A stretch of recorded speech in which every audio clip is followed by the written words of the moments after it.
జనగణనలో కులగణన చేయాలని కేంద్ర కేబినెట్ నిర్ణయంతో అన్ని వర్గాలకు మేలు కలుగుతుందన్నారు ఎమ్మెల్సీ అద్దంకి దయాకర్.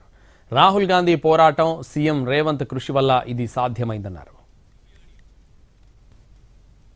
కేంద్ర ప్రభుత్వం తన కేబినెట్ నిర్ణయాల్లో జనగణనలో కులగణన కూడా చేర్చడం అనేది అభినందనీయం.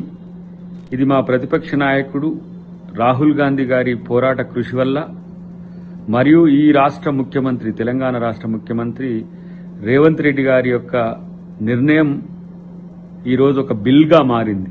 చాలా సంవత్సరాల నుంచి, దాదాపు 1930s నుంచి ఇప్పటి వరకు ఏ కులం ఎంత ఉంది, వారి యొక్క జీవన స్థితిగతులు, ఆర్థిక స్థితిగతులు, రాజకీయ స్థితిగతుల మీద ఒక ప్రత్యేకమైన అధ్యయనం లేదు. కాబట్టి ఈ సెన్సెస్లో ఈ ప్రక్రియ నెరవేర్చడం వల్ల మొత్తం కులాల, జాతుల యొక్క లేకపోతే సామాజిక వర్గాల యొక్క ముఖ చిత్రం రావడానికి మళ్ళొక్కసారి అవకాశం ఉంటుంది. కాబట్టి ఇది ఒక మంచి పరిణామంగా మనం అందరం భావించాల్సిన అవసరం ఉంది.